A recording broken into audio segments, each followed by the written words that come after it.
अगर कोई ऐसा कोई डॉक्टर हो जो ब्रांडेड मेडिसिन के साथ पेशेंट को देखता हो और उसकी मेडिसिन पूरी ब्रांडेड हो, ठीक है, इंटेंस फार्मा, लुपिन, ये डाउन ग्रेड की है, फिर भी सन फार्मा उससे थोड़ा सा ऊपर हो गया है, और डॉक्टर रेड्डी हुआ, अबाउट इंडिया हुआ, ये थोड़े से ब्रांडेड हाई ब्रांड में आते हैं अपने यहाँ पे,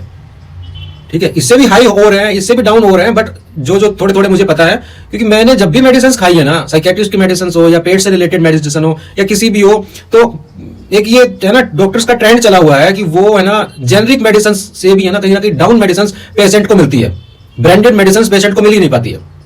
और एक बात और आपको बताऊंगा या आपसे जानना चाहूंगा कि ये जो खाली पेट वाले कैप्सूल्स या गोली आती है, ये डॉक्टर कभी भी ब्रांडेड नहीं देते हैं।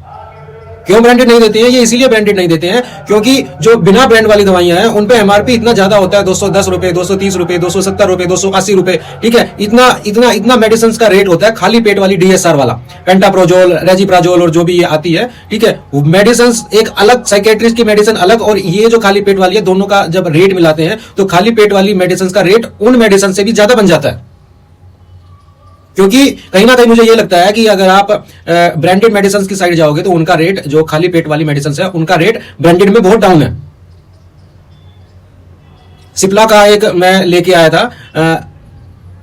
शायद रेजिप्राजोल और डोमपेरोडोन मिक्स था, सिर्फ 40 रुपए की स्ट्रिप थी, ठीक है। और सन फार्मा का भी था, एक गोली लेके आया था, पेंटोसिड टाइप का जो नाम था, जो भी था, वो 50-60 रुपए की थी खाली पेट की। और आप और हम जैसे पेशेंट, तो आई थिंक ये जो है ना खाली पेट वाले कैप्सूल कई सालों से खाए जा रहे हैं, शायद मुझे लगता है कि 7, 8, 9, 10 साल हो चुके हैं, क्योंकि मुझे तो पता है कि भाई मुझे 6-7 साल हो चुके हैं खाली पेट का कैप्सूल खाते हुए। यार एक दिन में अगर कोई 30 रुपए का खाली पेट का कैप्सूल खा रहा है तो ये तो कोई यार बात ही नहीं है कि डॉक्टर को कम से कम पेशेंट की साइड सोचना चाहिए।